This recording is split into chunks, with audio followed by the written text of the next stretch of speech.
हम सबको प्रकृति ने दया, क्षमा, करुणा, सरलता, सौम्यता, निष्पक्षता, आनंद, खुशी, उत्साह, उल्लास, उमंग, जोश, स्नेह, प्रेम, प्यार, आशा, धैर्य, नम्रता, विवेक, विनिबंध और निग्रह जैसे गुणों के साथ पैदा करके संसार के उत्थान, विकास और वैभव के लिए कार्य करने का भार सौंपा है।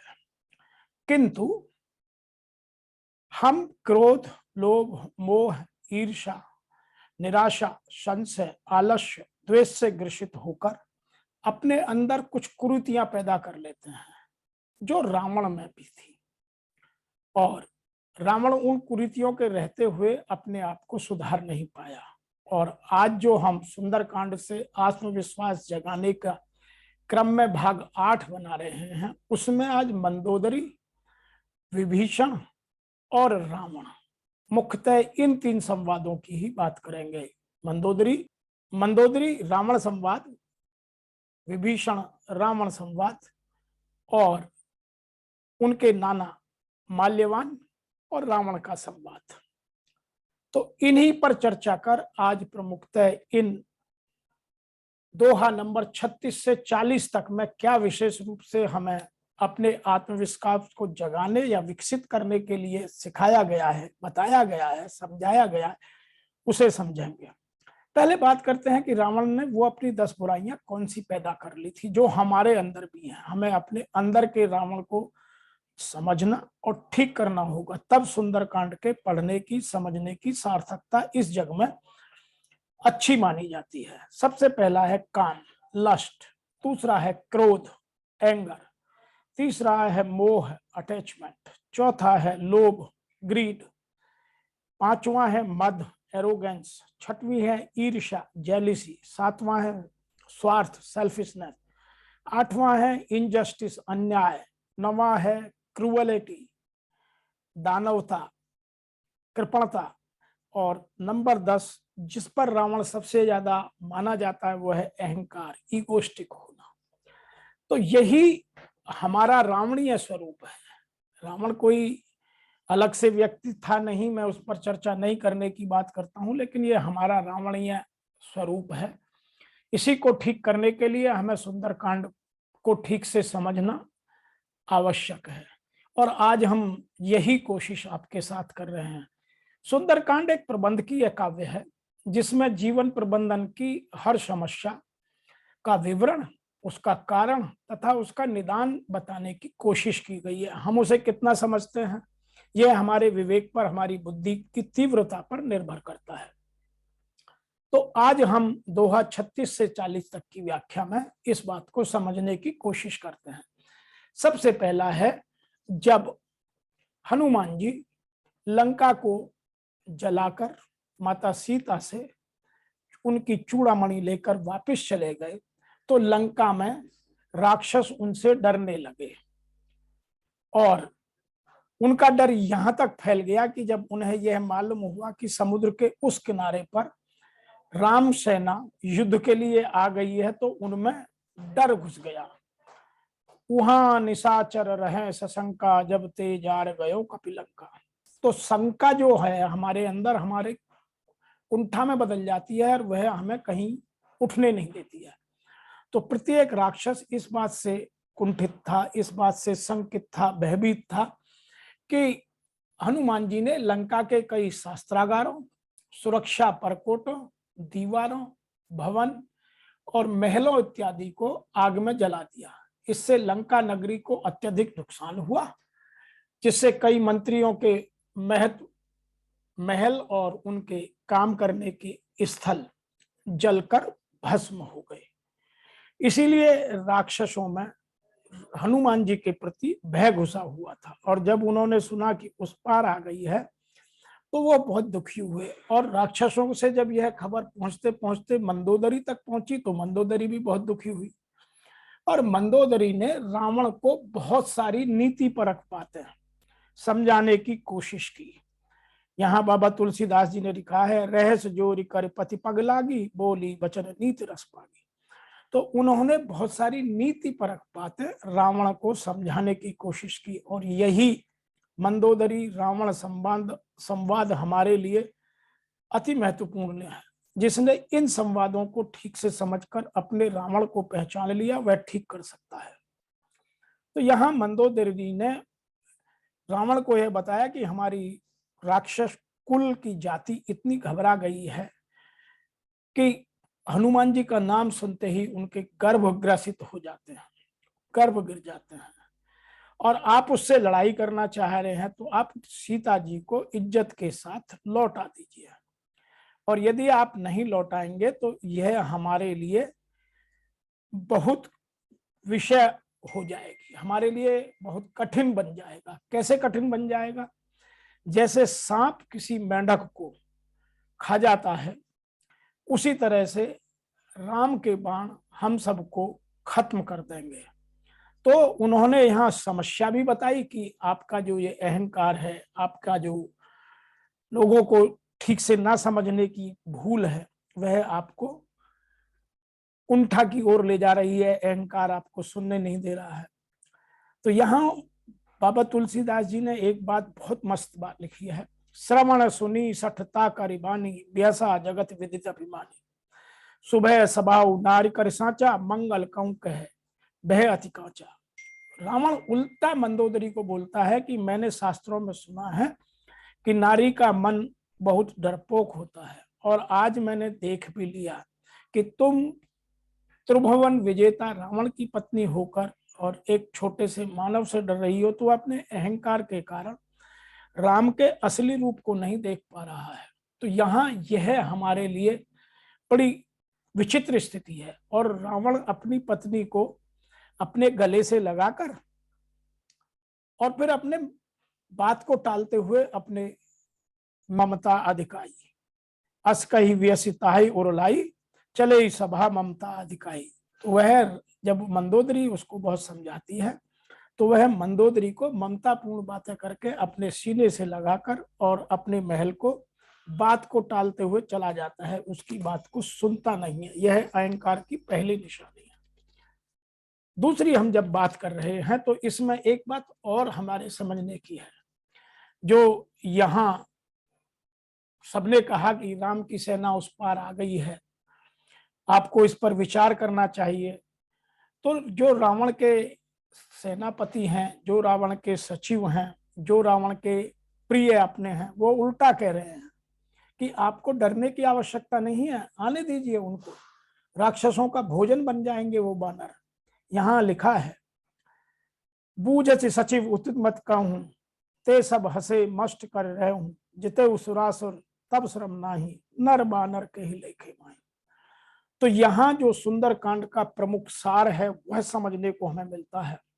सचिव वैद्य गुरु तीन जो प्रिय बोल ही बह आस, राज धर्म तन तीन कर हो ही प्रभु, हो ही बेगही नाश। यदि सेक्रेटरी, वैद्य और गुरु, ये तीनों या तो भय के कारण या आशा के कारण मीठा बोलने लग जाए, प्रिय बोलने लग जाए, तो राज, धर्म और शरीर तीनों का नाश होने में कुछ समय नहीं लगता। और आज वर्तमान परिस्थिति में हर आदमी सामने वाले के सामने उसको राम लुभाती या मुंह सुहाती बात करता है, इसलिए सच कोई ना तो सुनना चाहता है ना कोई कहना चाहता है।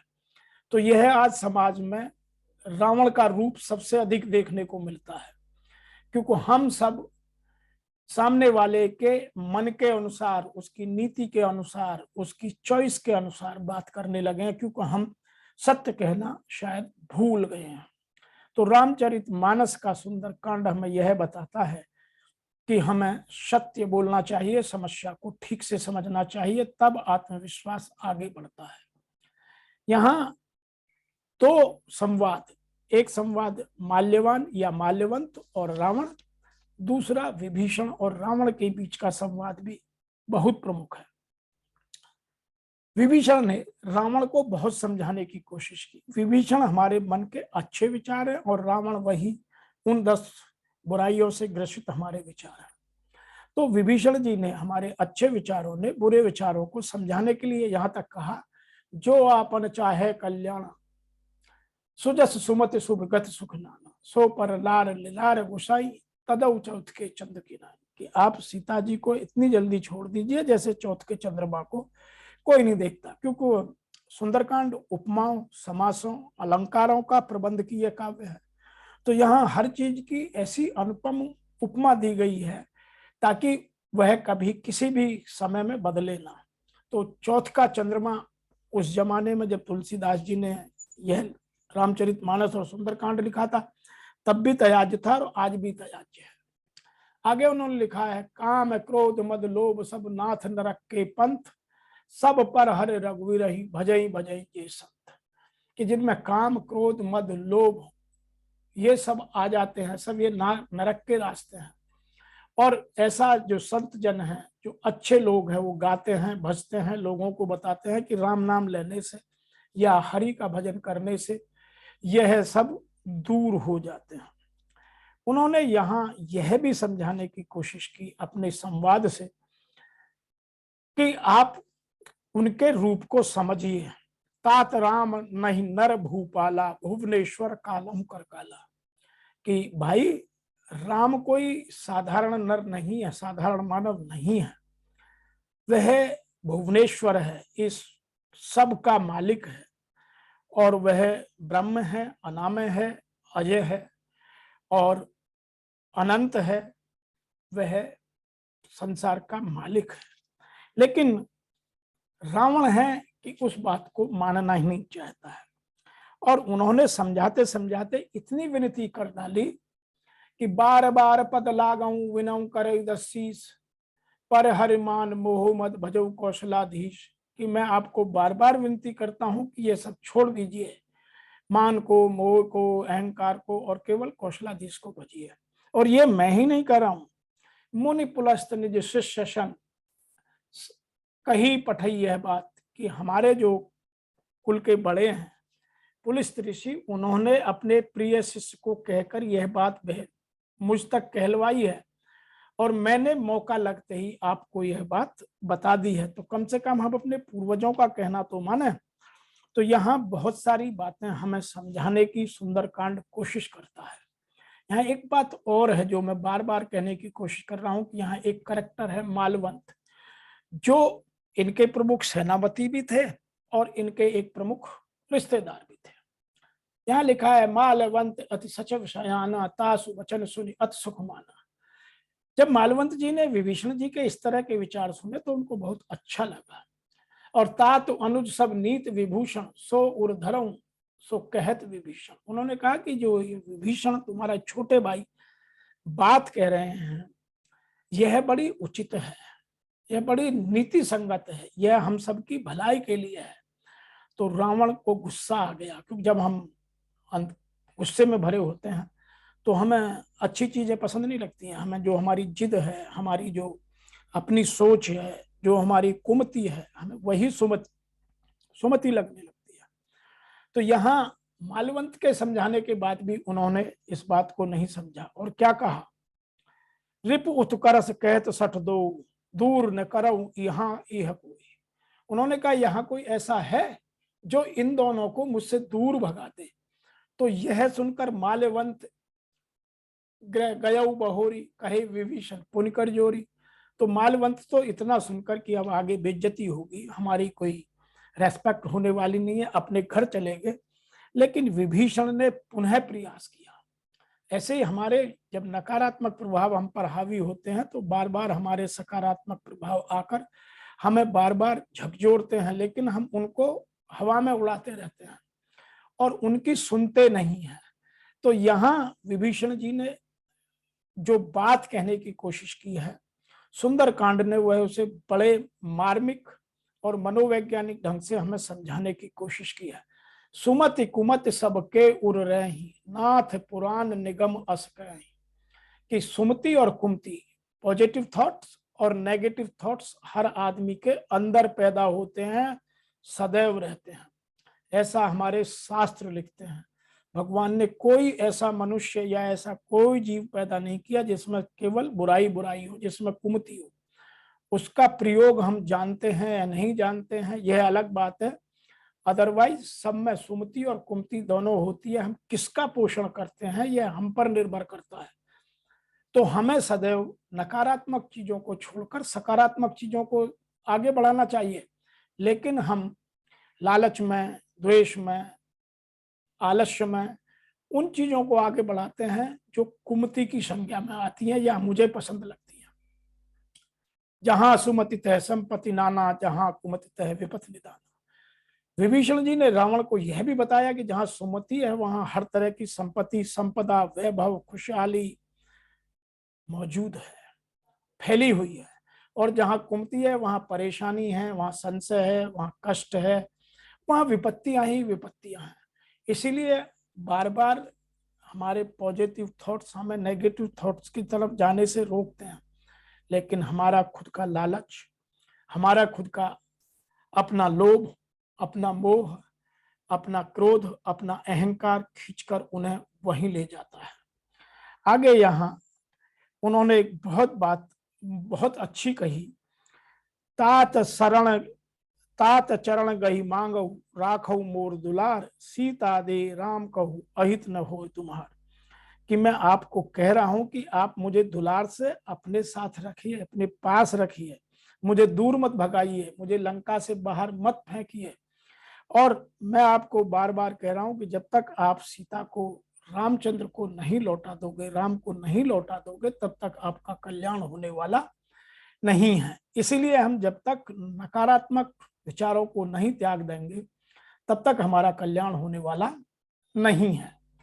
तो यहाँ बार बार विभीषण जी ने, विभीषण मीन्स हमारे सकारात्मक विचारों ने, रावण मीन्स हमारे नकारात्मक विचारों की अधिकता को समझाने की कोशिश की है। लेकिन हमारा अहंकार, हमारा काम, हमारा क्रोध, हमारा मोह, हमारा लोभ, हमारा मद, हमारी ईर्ष्या, स्वार्थ, अन्याय का भाव, हमारा दानवता का और अहंकार का रूप, उन चीजों को सुनना, समझना, जानना ही नहीं चाहता।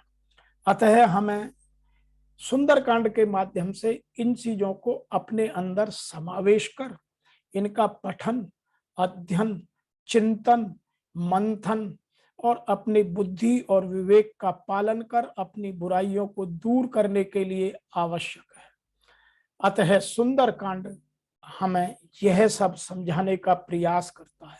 हाँ, यहाँ मैं एक बात और बोल दूं कि 33वें दोहे के बाद हनुमान जी अब अप्रत्यक्ष रूप से अपने काम में जुट गए हैं और यहाँ सब नीति पर एक बातें हमें सुनने को मिल रही हैं। अगले 9वें भाग में, या यूं कहिए 41 से 45वें दोहों की व्याख्या में हम नई नीति पर अपनी मनोवैज्ञानिक सोच को ठीक करने के लिए, अपने आत्मविश्वास को जगाने के लिए और जोर से और सुंदर तरीके से और सरल शब्दों में और साधारण भाषा में समझने का प्रयास करेंगे। तब तक के लिए आप सबका मेरे चैनल को सब्सक्राइब करने का, मुझे सुनने का, हमें लिखने का, मेरे ज्ञान में वृद्धि करने के लिए हमें ठीक करने का आपका प्रयास अति सराहनीय, वंदनीय और करबद्ध। आप सबको मेरी ओर से प्रणाम।